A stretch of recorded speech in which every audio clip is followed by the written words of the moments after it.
What's up guys, my name is Ace and welcome back to Spawn Guides. In today's episode, we're going to be breaking down how spawns work in Domination specifically, and once again, we're going to be using the map Stronghold as our example. If you guys have missed the episode on Team Deathmatch, I will link that down below. Let's get into it.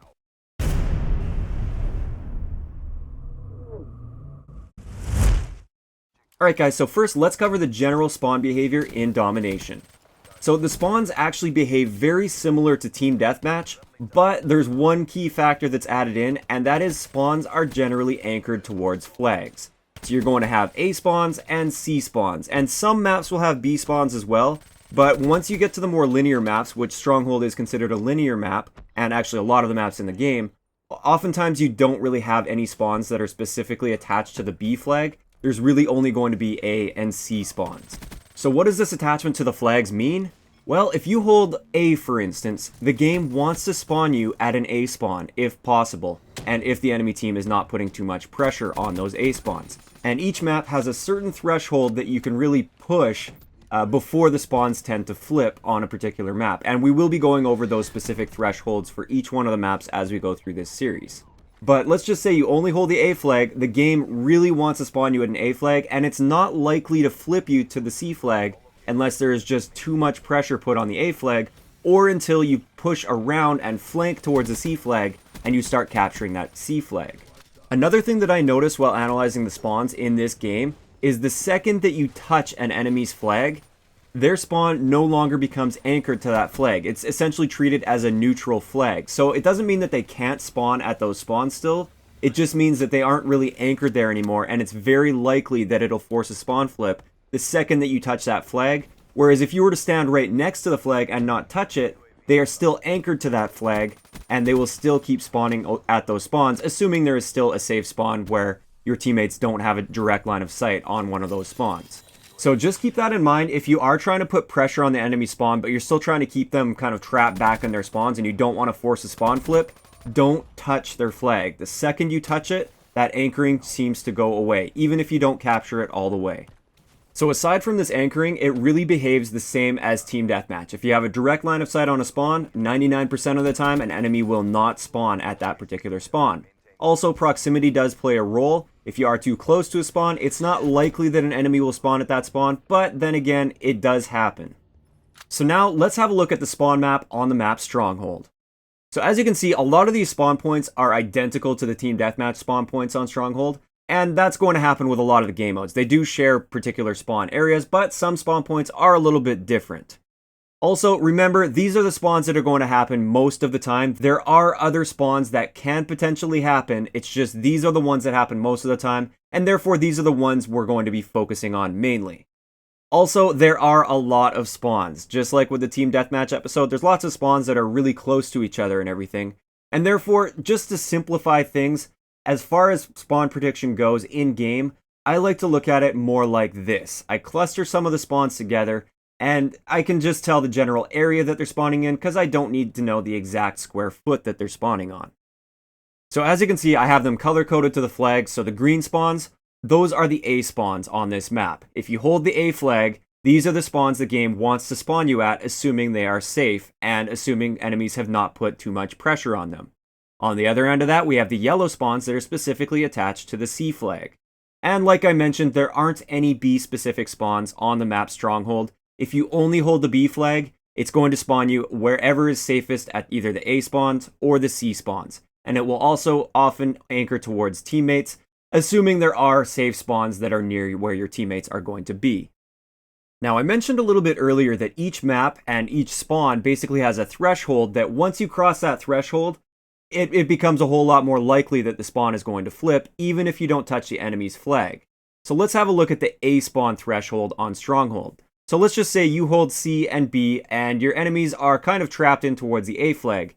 Once you cross this line right here, this is where the game seems to start thinking it wants to flip the spawns.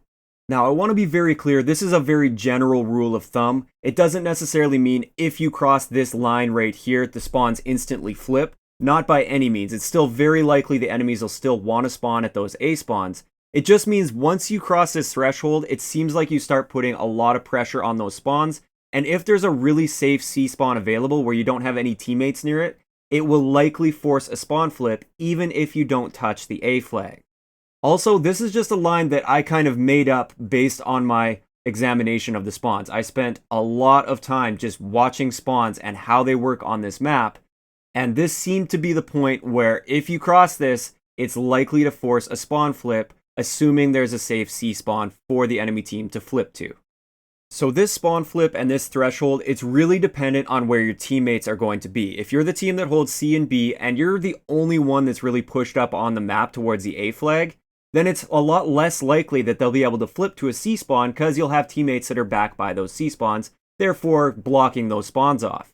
If this is the case, you can often cross this threshold and you can kind of rotate back between the A spawns, and they will keep spawning at those A spawns even though you're right in that area, as long as you don't get a direct line of sight on those spawns. Whereas if you have your teammates all pushed up on the map with you, they're all up by the B flag area, or they're all up getting close towards that threshold, then it's a lot more likely that that spawn is going to flip the moment that you cross that threshold. Because a lot of those C spawns are going to be completely wide open and not blocked by any of your teammates. So now on the other end of the map, this is the threshold that I tend to find with the C spawns. You can push up to about that point before you really start forcing that spawn flip, but keep in mind it's also very easy to get a line of sight on those back C spawns, the ones that are towards like the middle area. It's very easy to get a line of sight on those, and even if you don't cross this threshold, if you do have that line of sight on those spawns, you're going to be blocking them off and forcing that spawn flip. So I just wanted to mention one more time, with these thresholds, these are by no means set in stone or coded into the game or anything. This is just generally what I've noticed when looking at spawn behavior. So now I wanted to have a deeper look at predicting exactly where the enemies are going to be spawning at, like which area they're going to be spawning at, not just which half of the map they're going to be spawning at. And it's pretty straightforward for most of these maps. You have sort of your default spawns, which are going to be like your back A spawns and your back C spawns. And then you have the spawns that are off to the side a little bit. When there's no pressure put on a spawn, you're going to tend to spawn at those default spawns most of the time. Once the enemy starts putting pressure on those default spawns, it's now going to push your spawn over to the left or right hand side of the map. So for example here, if we hold the A flag and the B flag and we're pushing this top side of the map pretty hard, and we start to get a line of sight on these top side spawns here, it's going to force their spawn over to these bottom spawns over here. This is great to know if you're the one pushing those spawns, but it's also really useful if you're the one that is spawning at these spawns. A lot of people don't really consider that you can predict enemy movement by where you are spawning. So if you spawn off to one of these side spawns, that means 99% of the time, that means that enemies are putting pressure on your default spawn locations, and therefore you should rotate back and try to challenge them, or just use that information as you will, basically. Maybe you want to get a flank on them, but you just know that there are going to be enemies over there putting pressure on those default spawns when you start getting a side spawn. Just as another example here, by default you will spawn at these two spawns at the A flag. If you start spawning at this spawn inside the building here, that means there's almost definitely going to be at least one enemy putting pressure on the other spawns there, and you should be ready for that guy because he's really pushing those A spawns pretty hard. So this series isn't just about predicting where enemies will spawn, this is also about predicting where the enemies are based on your spawns. Alright, so finally, before we wrap this episode up, we'll do like we did in the first episode, and we'll look at some examples from real games here, and it'll kind of test your knowledge as far as predicting the spawns. So in this first situation, this green player dies right here. Where do you think he's going to spawn? And you don't have to predict the exact spawn point, just the general spawn area. Where will he spawn? I'll give you guys a few seconds to make a decision, or just pause the video right now if you need a bit of extra time. Okay, so as you can see, he spawns at this spawn right up here. So why does he spawn at this spawn? Well, as you can see, the green team only holds the C flag right now, so the game wants to spawn them at a C spawn, assuming there's one available and safe, which obviously there are a few safe C spawns available. If we were to look at the C spawn areas, obviously these spawns down here are blocked by those two enemies that are there. That's without a doubt, those ones are blocked.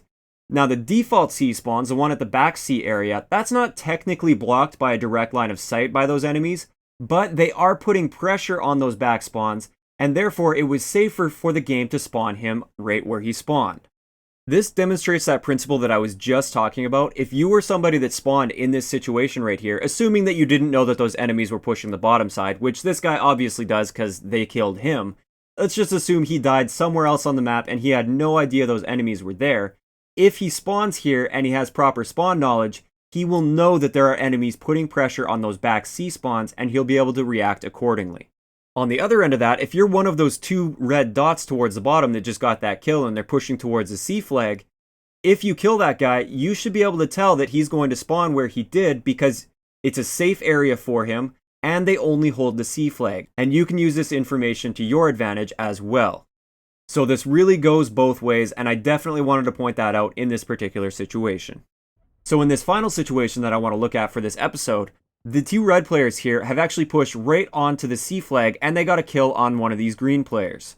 Where will this green player spawn now? Again, take a few seconds. If you need to pause the video, do it now. As you can see, the spawns have flipped and he spawned all the way at the A spawn. And why is this? Well, remember at the beginning of the video when I said as soon as you touch an enemy's flag, their spawn attachment to that flag is basically nullified and it becomes like neutral spawns?